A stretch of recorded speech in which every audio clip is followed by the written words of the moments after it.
Hello and welcome to the Eclipsing History podcast, a podcast where we explore the social, cultural, and political significance of eclipses through the diverse cultures of North America. This is episode 1, Total Eclipse of the Swan. You can find the entire series and additional information at bgsu.edu/eclipsing history.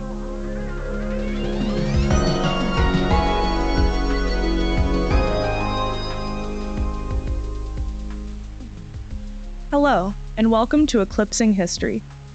The story we have for you today is one of power, religion, betrayal, and survival. It's a story over 2 centuries in the making, and something that continues to shape American society to this day. This is the story of the total solar eclipse of 1806 and the incredible events it inspired. Welcome to the Great Eclipse of the Swamp.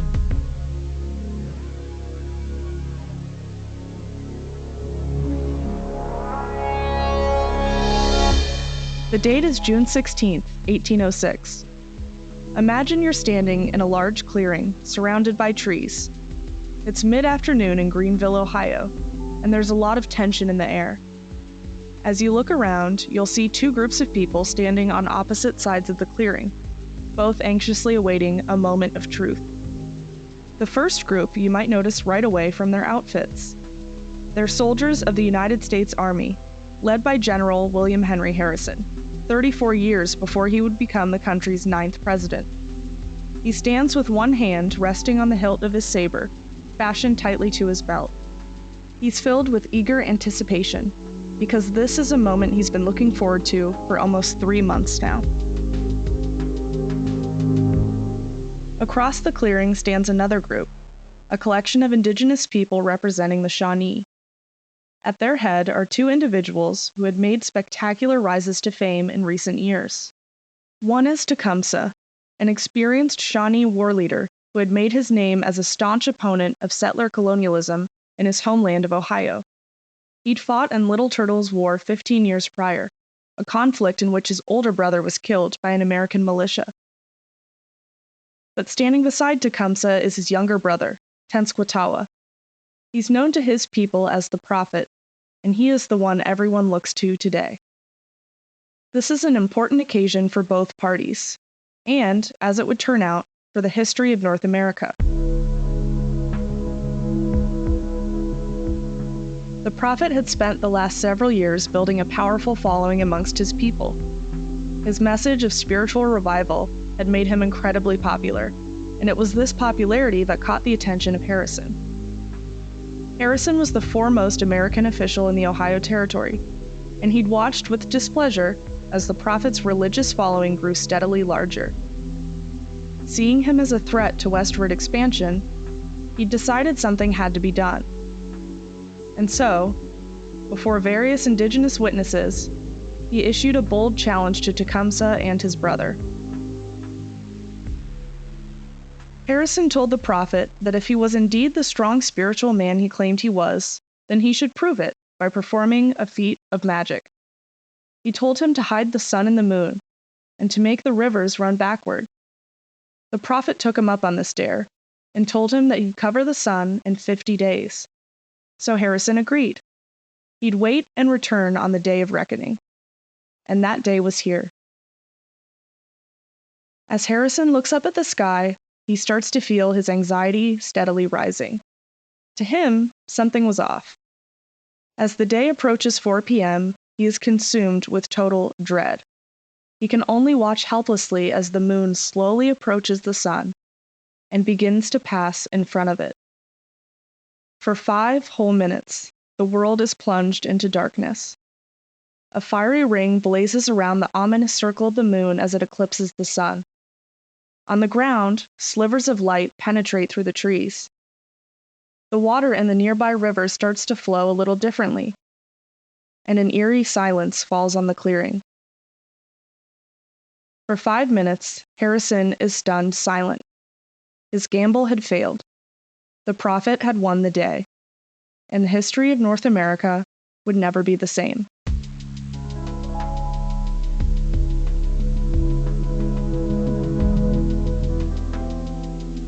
Let's take a step back for a moment.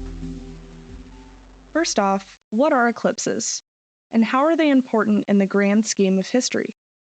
To help us answer these questions, we consulted with Randall Rosenfeld, archivist for the Royal Canadian Astronomical Society.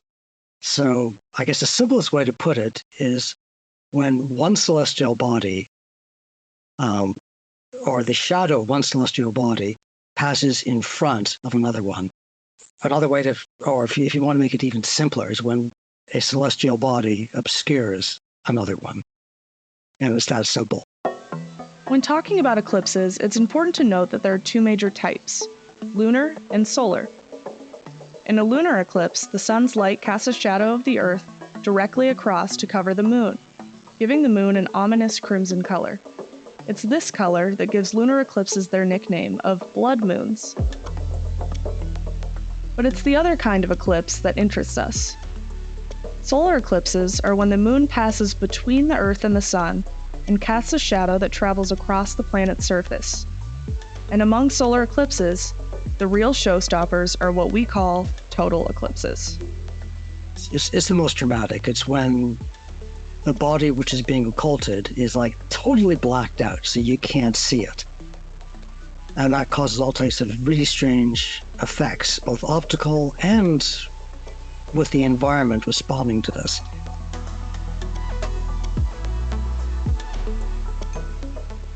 To give us a better picture of what it's like to be inside the shadow of a total solar eclipse, we turn to Dr. Andrew Landon, professor of physics and astronomy here at BGSU. Now, if you're lucky enough to be in the moon's inner shadow, the deep dark shadow called the umbra, if you're there and you look up, you will see the moon completely covering the sun. And so you'll see a profoundly black circle surrounded by the softly glowing outer atmosphere of the sun, which is called the corona. This is a rare and really beautiful natural phenomenon. And at some point, birds start chirping like it's morning time. And sometimes if you're near a farm, the cows will decide it's nighttime and they go back to the barn.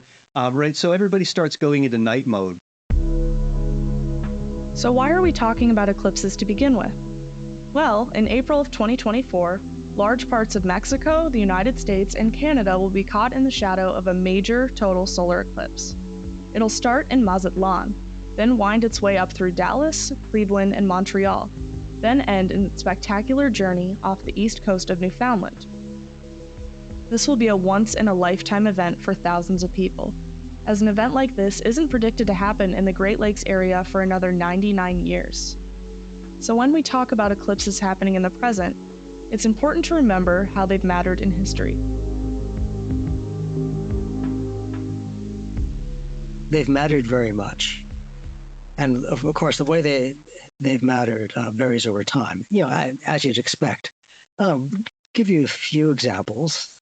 If you're looking at a particular discipline, looking at astronomy, it inherits the cultural stuff that went before it, and that could happen anywhere, which is sort of cool. And astronomers often, they look to where the earliest records and theories survive. And for the Western tradition, they often look to places like Babylonia or Greece. One example that comes to mind, there was this guy, he didn't live very long, but he was sort of mid to later 15th century. His name was Regio Montanus, and one of his most famous books was a collection of planetary tables, including eclipses. And those were quite popular. There's a story that Columbus was armed with those when he came to the New World. And when Western astronomy came to the New World, it came into contact with the indigenous traditions of astronomy.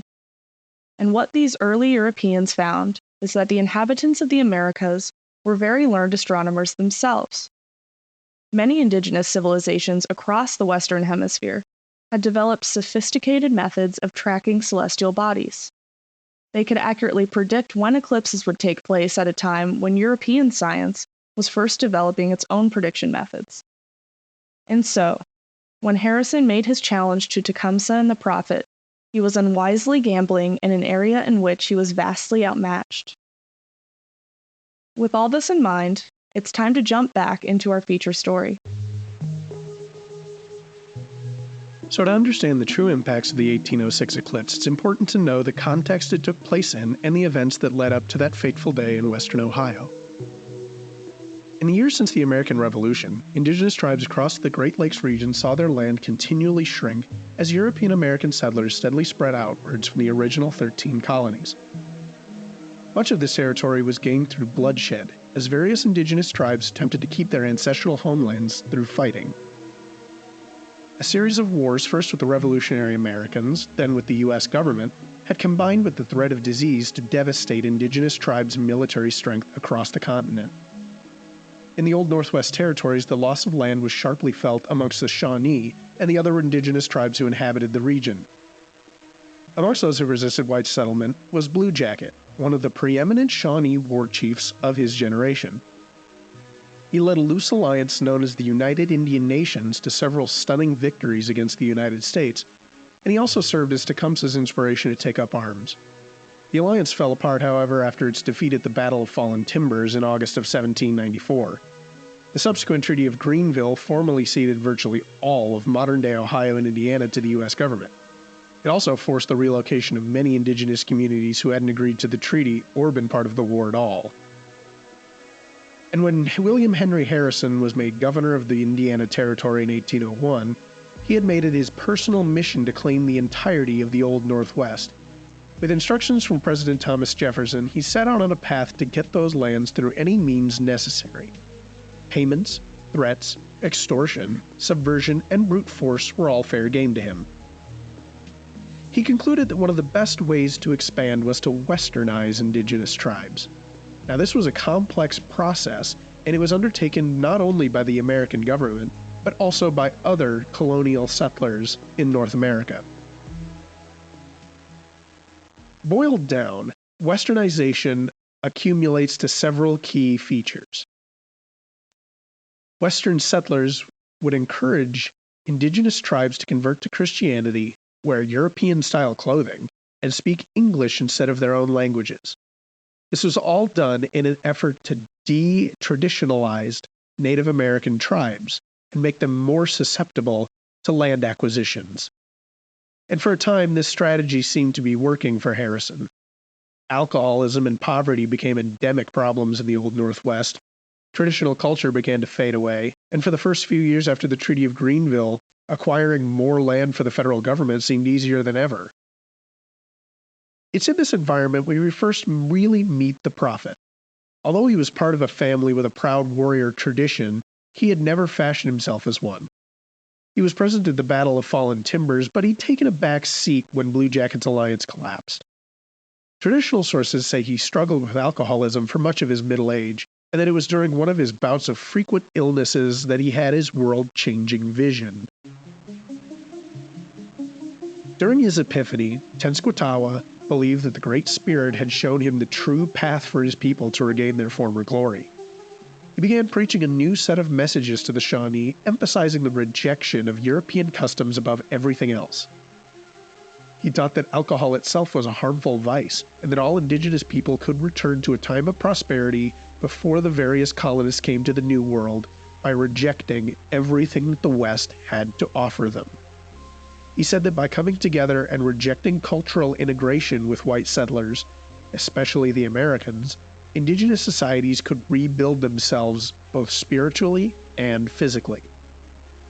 He becomes incredibly popular for this, so much so that he's single-handedly able to gather enough moral support for Tecumseh to form a new alliance of indigenous tribes. His voice carried immense weight and authority. He became known as a local man of prophecy, and thus his name, the Prophet, was born. Today he's remembered as a powerful speaker and really as a kind of rejuvenating force for Native American religion in the 19th century. The prophet as a sort of rising figure, prominent figure in this religious leadership role, which is an interesting concept to begin with in a culture that sort of has a problem with centralizing power.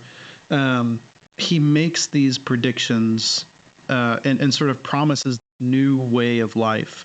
Dallin Silverhorn is a member of the Eastern Shawnee and Cultural Resource Representative for the Ohio Department of Natural Resources. He's also an expert on early North American indigenous history. Well, I mean, I think that was a lot of the sort of foundation of what he was saying, is that there will be this return to a sort of golden age of native communities. And a lot of the religious leaders that pop up promise the same thing. It's a return to something, to this sort of perceived golden age of the past. And the way forward is usually whatever political motivation is associated with that. It's the prophet's powerful message that rallies his people and other tribes together in the first decade of the 19th century. He's able to convince all these different people to come together in a time of really tremendous hardship, and he's able to convince them that his brother's ideas for a new alliance is really the way forward, not just for the Shawnee, but for all of them. People like Hanson Lake and the prophet and these other sort of native spiritual leaders who pop up, they become these individuals that represent the whole of a spiritual movement, these sort of guru-type figures. And oftentimes what it's sort of in front of is a political movement. So there's these religious leaders sort of creating new paradigms for culture and religion and identity and how you choose to associate with people. And then immediately following in behind that, or in the wake of that, or even side by side with it, political movements as well. Without this religious revival, the coalition might not have been possible. Especially wouldn't have had as much authority as it did without the eclipse of June 16, 1806. Accurately predicting the eclipse as he did, the prophet was able to gain immense credibility and give a whole group of followers new hope for the future. Making the prediction and it coming true. Like the eclipse will happen, the ground will shake, the rivers will run backwards. Like, that is a heck of a thing to hedge your bets on. But it does happen. And because of that, I'm sure exactly what, the bewilderment and the confusion that we might experience today, 200 years later, I can only imagine what people felt in the moment. People who have been running and feel powerless, all of a sudden are standing in the presence of figures who can make the sun disappear and who, can finally militarily challenge. So Harrison challenged the prophet in his religious power to make these things happen. And I think that's the real key to it, is if Harrison hadn't issued that challenge and the prophet had just predicted it of his own personal, if he just said this is going to happen and it happened, would it have had the same effect as if it was a challenge that was being answered? 9 tribes joined Tecumseh's Confederacy in the beginning, and by 1808, they numbered in the thousands. That year, the two brothers decided that they'd found a town in northwest Indiana that would spearhead their entire movement. This town was, if you could guess, aptly named Prophetstown. Now, the exact size of this settlement is debated, but most historians estimate its population was roughly 6,000 people. It would have been the largest city in the Great Lakes region at that time, and it was not only a major center of religion, but also a bulwark to prevent the erosion of Native American culture. The majority of its population came from the Shawnee, Delaware, and Potawatomi groups, but it eventually grew to represent 14 different tribal affiliations that all formed the basis of Tecumseh's Confederacy. It didn't take long for rumors of their power to begin spreading rapidly, especially to the offices of one William Henry Harrison.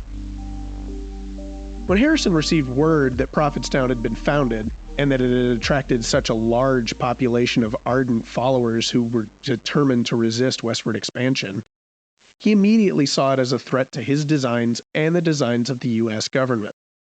If those affiliated tribes decided to attack him, there'd be little he could do to prevent them from retaking large amounts of land in Indiana and Ohio. So he decided that he best strike first. In the fall of 1811, Tecumseh journeyed south to meet with representatives of the 5 civilized tribes, that is, the Cherokee, Choctaw, Chickasaw, Seminoles, and Muskogee. He'd hoped to bring them into his confederacy and while he was away, he placed his brother in charge of making sure Prophetstown was kept safe. Not far away, Harrison had assembled his own force. Once he learned the infamous war chief was away in the south, he led 1,000 well-armed federal soldiers up to the gates of Prophetstown and demanded to meet with the prophet. They arranged a meeting for the following day, and Harrison encamped his men along a nearby river within sight of the town walls. The date was November 6, 1811. Now, it's unclear exactly how events unfolded in these next few hours. Harrison claimed that the prophet had launched an unprovoked surprise attack during the night, while other sources say he intentionally started a conflict by harassing several indigenous people who were returning to town from a hunting trip. It's likely that the prophet recognized the danger Harrison's men posed and thought he could deal with them if he struck quickly. Believing in his spiritual power, he sent between 600 and 700 warriors to attack the American camp. He told them that his spells and his prayers would protect them from American weaponry. Now, at first, the federal troops were taken by surprise, and a brutal melee ensued on both sides. They soon reorganized, however, and formed a defensive line that turned the tide in their favor. As they settled down for an hours-long siege, the prophet reluctantly had to come to grips with the fact that the element of surprise had been lost. His own leadership had been called into question when his spells and incantations didn't in fact protect his warriors from American bullets. With resistance to his leadership mounting, the indigenous warriors were ordered to withdraw back to Prophetstown after several hours of stalemate. By dawn, Harrison had dealt with the casualties in his camp and was now on the warpath. He marched his soldiers through the town gates, only to find the city abandoned. The prophet, now realizing that he was way in over his head, had evacuated his people in the night, leaving only empty buildings behind. Harrison ordered his men to set fire to the houses, and he even had them dig up the town's cemetery as punishment for their attack. He later claimed that his men had killed over several hundred warriors, but most estimates say a few dozen is more accurate. On the American side, there were roughly 60 killed and 100 wounded. As the troops began their march back to headquarters in the east, they left the burning remnants of Prophetstown behind them. Within only hours, the culmination of years' worth of spiritual and political unification went up in flames.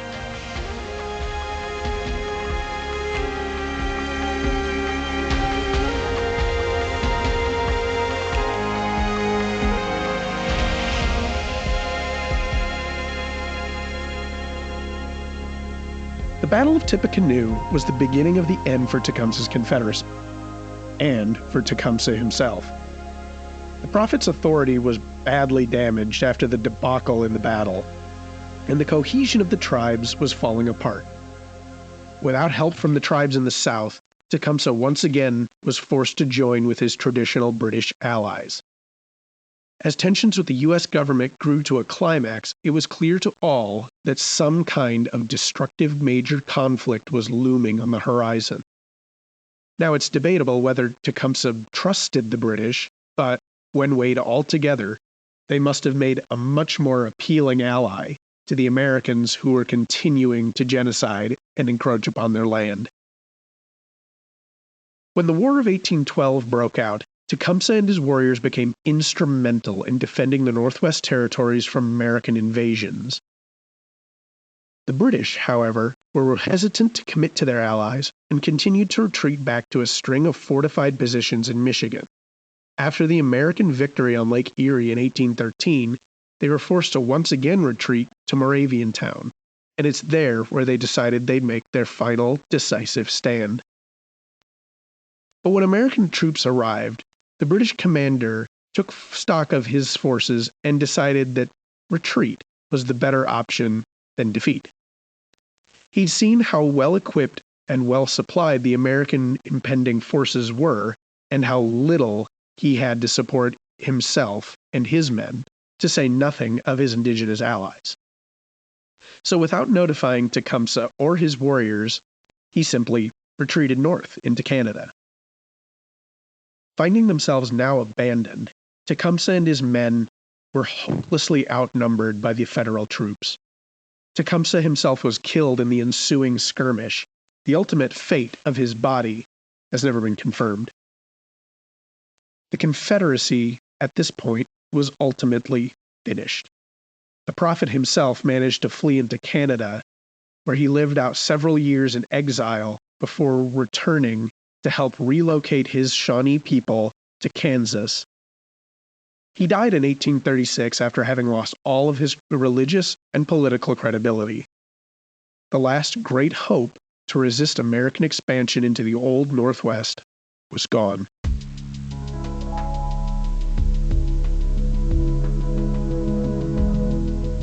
It's tempting to think about what might have happened had the fateful events at Prophetstown not occurred on that cold night in 1811. The collapse of the Confederacy and its spiritual movement echo stories experienced by all indigenous tribes and the push for westward expansion.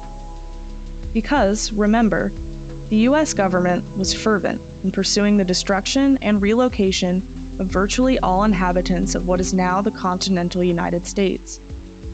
We spoke with George Ironstrack, member of the Miamia, tribe and assistant director of the Miamia Center at Miami University, to understand the impact of this destruction. So, I have to preface this by saying that Miamia's story of our language and culture is one, for the past 200 years, one of really large losses. So in 1846, we were forcibly removed from our historic homelands. In the late 1800s, early 20th century, our lands in Oklahoma were allotted. And then eventually, a lot of our reservation, we lost direct control over it for many years. And it's only since the 1990s that we were able to recover and rebuild our economy and to use that economic stability to fund the efforts to rebuild and reclaim and revitalize our language and culture. So in that process, there's a lot that's lost. So a lot of the stories that would have been passed down orally generation to generation, not all of them, but a lot of them weren't passed down. But the stories of indigenous societies in the United States are not only about loss. Communities continue to live on and continue to maintain their cultural traditions, but they also endeavor to make new traditions, because no people are purely historical. For people like Talon Silverhorn, this push to separate from a narrative dominated by tragedy is essential. A lot of people within our tribal communities internalize the idea, whether it's true or not, that we modern living people are like a pale reflection of what our ancestors used to be. It's one of these odd things where it's like, oh yeah, the ceremonies we do today, the way we live today, the way we dress today, the way we eat today, all of it's wrong and all of it's not the way we're supposed to do things. And so like a lot of people that have sort of internalized the idea that, we have lost so much of our culture and identity and, religion and such like that. All of it's based on the idea that those things are supposed to be historical rather than us being living modern culture today. So in that wooded clearing in June of 1806, few could anticipate the momentous events that would soon follow. As the moon slipped away and the sun re-emerged, the sense of wonder lingered. Events had been set in motion that would change the history of North America forever, all in the span of 5 minutes. And perhaps the most lasting legacy of the eclipse is what remains of those 5 minutes. The way that a lot of Shawnee people talk about it, especially the prophet, a lot of that lasting impact of that sort of centralization of religious power has persisted into our modern community. And so there are people in Shawnee communities today that follow the prophet's teachings, that sort of are still holding to the idea that this religious revolution was the right thing and was the way to go. And the eclipse and the flowing of the Mississippi River backwards and all of these things are the proof that they point to, and so yeah, it does hold weight and power within our Shawnee community today. There are people who still believe that the prophet was exactly what he said he was. his interpretation of the eclipse and the function that it had in its time and what that meant for the galvanization of Shawnee people that were living then, I think that was probably the most long-lasting effect of that eclipse and its significance. That I think that the eclipse of 1806 and the predictions that he made and sort of the re-galvanization of Shawnee people coming back together from some of these scattered communities, all sort of beginning to centralize again. I mean, if that wouldn't have happened, yeah, we probably wouldn't be what we are today. Thank you for listening to Eclipsing History. This episode was designed and recorded by Sam Davis, Peter Lindbergh, and Joe Desari, students of the Public History program at Bowling Green State University, under the direction of Cheryl X and Amílcar Challú. Midstory mixed and edited the episode. We thank our interviewees, George Ironstruck, Andy Layden, Randall Rosenfeld, and Talon Silver. Landon Cina composed the original music for the podcast. Ohio Humanities provided financial support. To access other episodes and additional content, please go to bgsu.edu/eclipsinghistory.